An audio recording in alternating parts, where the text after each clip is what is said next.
Her హి ఓం నమ శివాయ్. ఓం నమ శివాయ్. ఓం శ్రీ భద్రకాళీ సమేత వీరభద్రస్వామిని నమో నమః. మాతృ పితృభ్యో నమః. ఆచార్య అతిథిభ్యో నమః. శ్రీమాత లలితా త్రిపుర సుందరయే నమో నమః. శివశక్తి స్వరూపులారా, మనం చాలా మంత్రయోగాలు తంత్రయోగాలు చెప్పుకుంటూ వస్తున్నాం. దానిలో భాగంగా వశీకరణ ఆది సిద్ధి మంత్రములు కూడా చెప్పుకుంటూ వస్తున్నాం. తంత్రయోగం అంటేనే షట్కర్మలు, శాంతికర్మ, వశీకరణ, స్తంభన, విద్వేషణ, ఉచ్చాటన, మారణ. కలియుగంలో తంత్రయోగములు తప్పనిసరి అని వేదంలో కూడా చెప్పబడి ఉన్నది. దానికోసం ఒక ప్రసంగం కూడా చేసి ఉన్నాం. వింటే మీకు అర్థమవుతుంది. మన మానవ జీవితంలో మనస్కామ్యములను తీర్చుకునేందుకు దైవమును ఆరాధన చేస్తూ ఉంటాం. ఎవరికి తోచిన విధంగా వారు చేస్తూ ఉంటాం. దాని వలన మన జీవితంలో ఆటంకములు, దుఃఖములు తొలగి ఆనందకరమైన జీవితం కొనసాగిస్తూ ఉంటాం. అప్పటికి కూడా మన కోరికలు తీరకపోతే, జీవితం వృధా అనిపిస్తున్నప్పుడు, కోరిన వ్యక్తులతో జీవితం పంచుకోలేనప్పుడు తంత్రయోగములకు మార్గము చూపిస్తూ ఉంది హైందవ సనాతన ధర్మం. ఇవేమీ నీచమైనవి కావు. ఒకవేళ ఇవే నీచమైతే నారద మహర్షి లాంటి మహర్షులు ఇటువంటి మంత్రములు చేయరు కదా. ఒక మనిషి లేక ఒక కుటుంబం ఒకరి పట్ల ఒకరికి అవగాహన లోపించి పెడదారి పెడితే అది సమాజానికి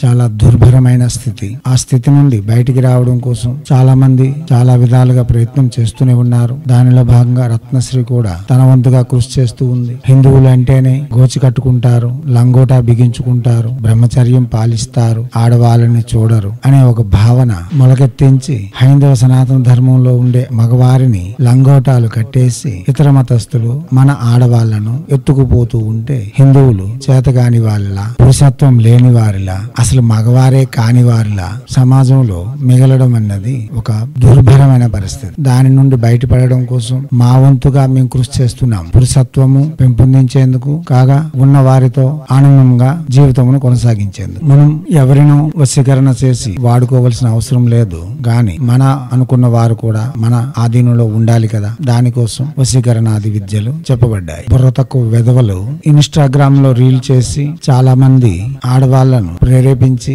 వంటగది వరకు ప్రవేశించి సమాజాన్ని భ్రష్టు పట్టిస్తున్నారు. వారిపై ఎవరికి దృష్టి ఉండదు. హిందూ ధర్మంలో ఏమాత్రం వాక్యము చేజారితే ప్రతి వారికి దాని మీదే దృష్టి ఉంది. వాటిని నియంత్రించడానికి ఎవరికి చేత కాదు, ప్రయత్నం కూడా చేయరు. గాని హిందువులంటే మగవాళ్ళు, అందమైన ఆడవాళ్ళు సౌఖ్యాన్ని ప్రసాదించగలరు, సౌఖ్యాన్ని పొందగలరు. దమ్మున్న పురుషత్వంతో విరాజిల్లుతున్న పురుషుడు హైందవ సనాతన ధర్మ ఆచరిస్తున్న పురుషుడు. ఆ పురుషత్వాన్ని ప్రపంచానికి చాటేందుకే ఈ విద్యలన్నీ కేవలం సనాతన ధర్మంలోనే చెప్పబడి ఉన్నాయి. దివ్యాత్మ స్వరూపులారా, ఇప్పుడు వస్య వారాహి మంత్రం గురించి చెప్పుకుందాం. ఈ మంత్రం చాలా శక్తివంతంగానే పనిచేస్తుంది. ఈమె వారాహి అంటేనే లక్ష్మి భూదేవి యొక్క మిళిత రూపము. లక్ష్మి అంటేనే భార్య. లక్ష్మి అనే పదమునకు ప్రత్యక్షార్థము భార్య. మహాలక్ష్మి అంటే విష్ణు యొక్క భార్య. అందుకోసమే లక్ష్మిని ఎవరు కూడా లక్ష్మి అని ఏకవచనంతో పిలవరాదు, పిలవరు కూడా. మహాలక్ష్మి అని పిలుస్తారు. లక్ష్మి అంటే వైఫ్, భార్య. కాబట్టి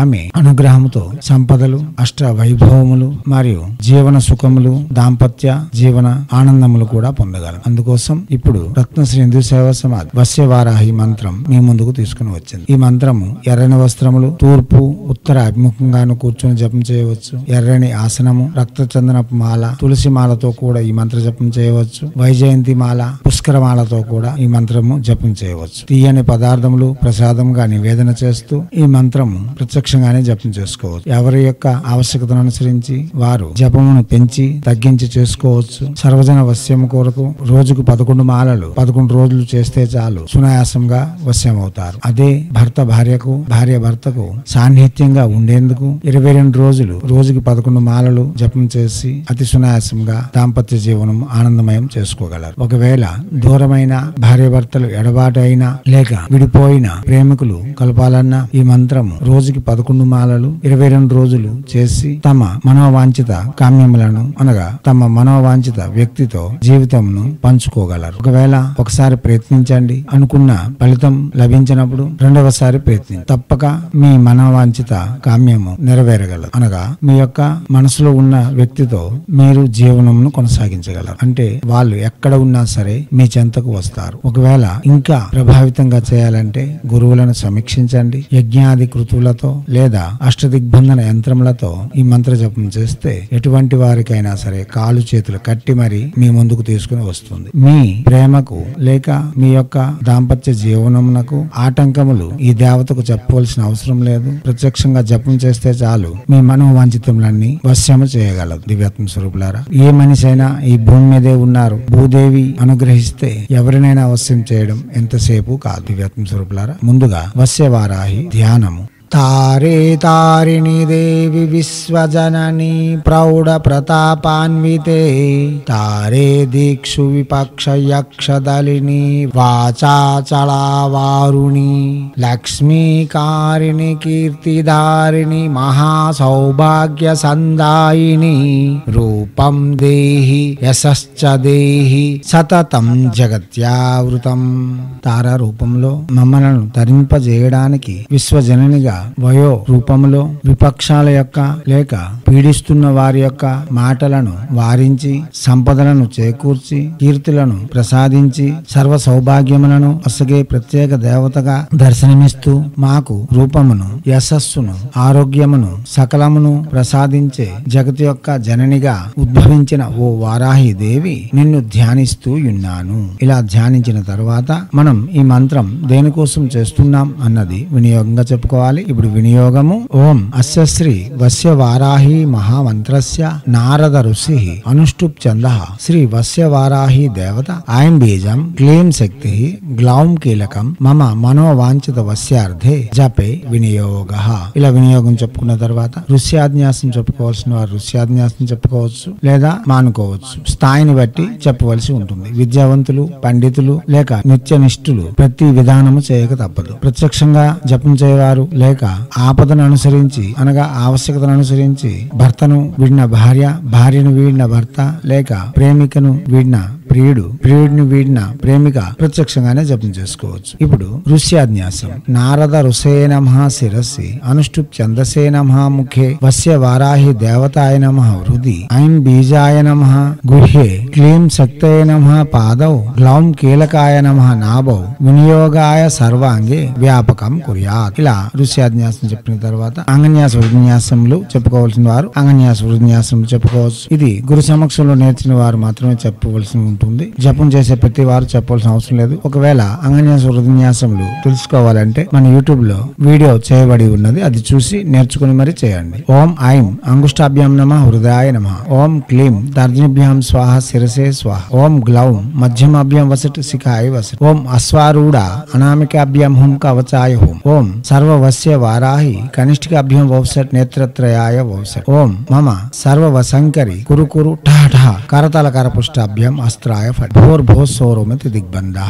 ఇలా అంగన్యాస విన్యాసం చెప్పిన తర్వాత దిగ్బంధన జరిగినదిగా భావన చేసి ప్రత్యక్షంగానే మంత్రం జపం చేసుకోవచ్చు. మనం ఇంతకు ముందు చెప్పే విధంగా మంత్రంను విధి విధానాలను అనుసరించి చేయవలసి ఉంటుంది. సుస్నాతులై ఉంటూ శుచిశుభ్రతలు పాటిస్తూ మద్యపానం, మాంసభక్షణ, పరస్త్రీ వ్యామోహము, ధూమ్రపానం నిషేధము, స్త్రీమూర్తులే చేయాలంటే పరపురుషుని ధ్యాస కూడా లేకుండా చేయవలసి ఉంటుంది. ప్రత్యక్షంగా ఈ మంత్రమును జపం చేసి ఏదైనా విష్ణు ఆలయము లేదా గ్రామ దేవత యొక్క ఆలయములు దర్శనం చేస్తూ ఈ మంత్ర జపం చేయడం వలన అతి శీఘ్రంగా ఫలితములు ఇవ్వగలదు. సాయంత్రం ప్రదోష సమయంలో గ్రామ దేవత వద్ద దీపం వెలిగిస్తూ ఈ మంత్ర జపం చేయడం వలన అతి శీఘ్రమైన ఫలితములు చూపించగలదు. ఈ మంత్రము ప్రత్యక్షంగానే జపం చేయగలిగిన మంత్రము. ప్రత్యక్షంగా జపం చేయవారు గురువులను కూడా సమీక్షించవలసిన అవసరం లేదు. ప్రత్యక్షంగానే జపం చేసుకోవచ్చు. ఒకవేళ మీకు ఫలితము అసంపూర్ణంగా ఉంటే అప్పుడు గురువులను సమీక్షించవచ్చు. దివ్యాత్మ స్వరూపులారా, ఇప్పుడు మంత్రము. ఓం ఐం క్లీం గ్లౌం అశ్వారూఢ సర్వవస్య వారాహి మమ సర్వవసంకరి కురు కురు ఠా ఠా. మంత్రం మరోసారి.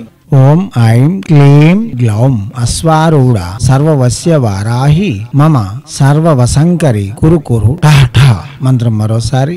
ఓం ఐం క్లీం గ్లౌం అశ్వారూఢ సర్వవస్య వారాహి మమ సర్వవసంకరి కురు కురు ఠా ఠా.